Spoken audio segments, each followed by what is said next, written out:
আসসালামু আলাইকুম, সবাই কেমন আছেন? অনেকদিন পরে আজকে সন্ধ্যার নাস্তা বানাতে আসলাম। তুমি দুধটা জ্বালে নিচ্ছি। তো জ্বালানোর পরে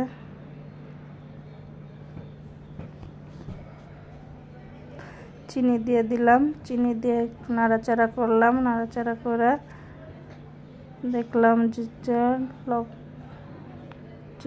মিষ্টিটা ঠিক মতন হয়েছে নাকি দেখলাম। একটু দেখার পরে সিমাইটা প্রসেস করলাম। সিমাইটা প্রসেস করে একটা বাটিতে ঢেলে নিলাম। সিমাইটা ঢালার পরে এখন কিশমিশ দিয়ে দিব কটা, দেওয়ার পরে দুধটা ঢেলে দিলাম।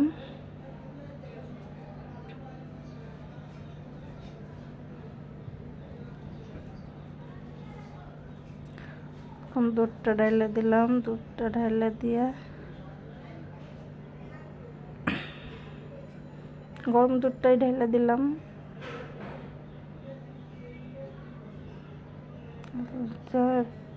অবশিষ্ট ছিল একটু দুধ, তার ভিতরে কিছু সুজি দিয়ে একটু হালুয়ার মতন রান্না করে নিলাম। একটু হালুয়া রান্না করে নিলাম।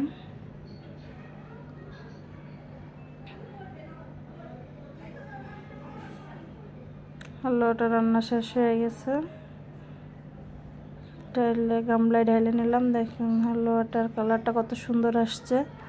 উপরে কয়েকটা কিশমিশ দিয়ে দিলাম।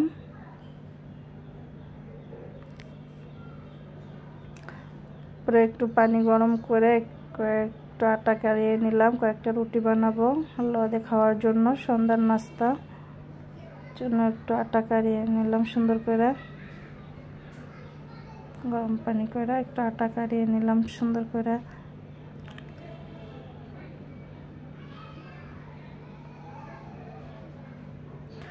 আটাটা ছেনে তারপরে আটাটা শেষ হয়ে গেছে। পরে এখন রুটি আকারে বানাই নিলাম, গোল করে নিলাম। রুটি বানাবো।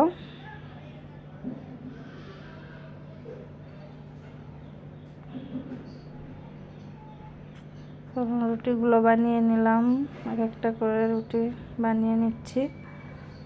আর এই পাশে রুটিগুলো সেঁকে নিচ্ছে।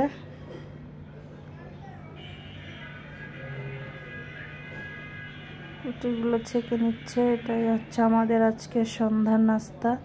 কেমন হলো জানাবেন।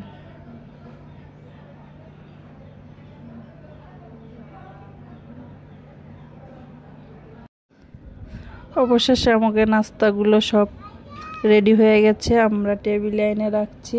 দেখেন হালুয়াটা, সিমাইটা কি সুন্দর দেখা যাচ্ছে। এটাই আমাদের